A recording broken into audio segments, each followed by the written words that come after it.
It's also the whole like Madonna whore thing, you know, especially using The Sopranos as the example. It's like, well, I'm gonna have my wife, and this is just so true.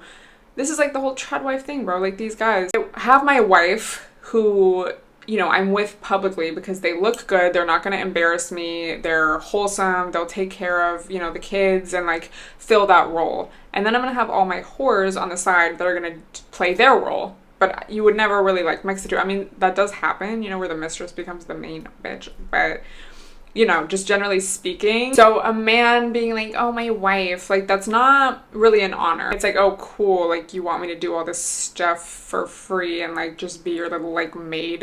Like, oh, what an honor. Like, think of Elvis and Priscilla, you know, he was like, I basically want you to remain a virgin so that I can marry a virgin and you're gonna be my wife because you're innocent, you're kind of like naive, you know, I can mold you. And that's why these weird ass guys, like in the industry, but also just in regular life, that's why they like the young girls, because they can mold them and like make them who they want to be, because the girl won't know any better because she doesn't have the life experience. Once you start thinking about this, it's just so interesting, all the examples, you know, in history and, you know, to current times where the single woman is the biggest threat to society, to these traditional systems, because she's breaking the mold and proving that someone can be okay, a woman can be okay without a man and without filling that traditional role. Y'all remember that book I read, In Defense of Witches? So good.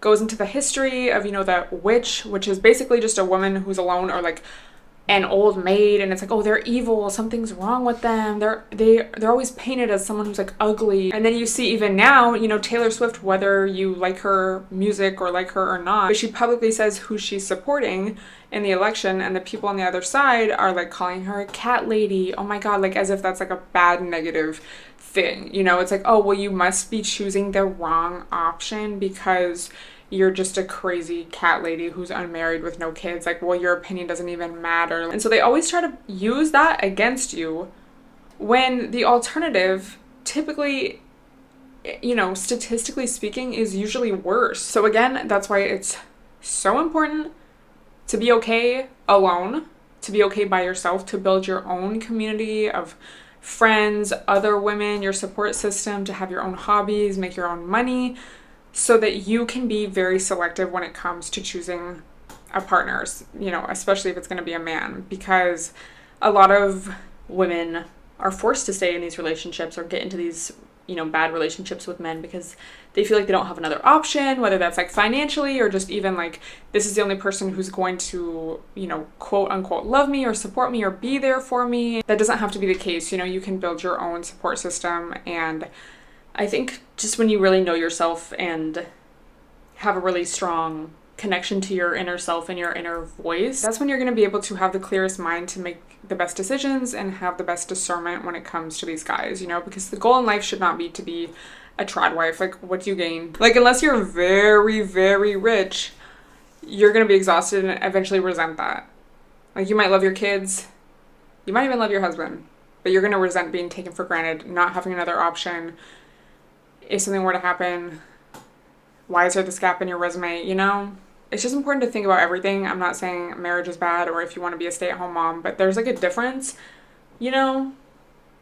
And if you are going to do that, you need to be smart about it and not just blindly do it. You know, it's just tradition. It's the men will approve. They won't call me a crazy cat lady or a witch. I would love to hear your thoughts. And the whole ballerina farm thing, I don't think we ever even talked about that.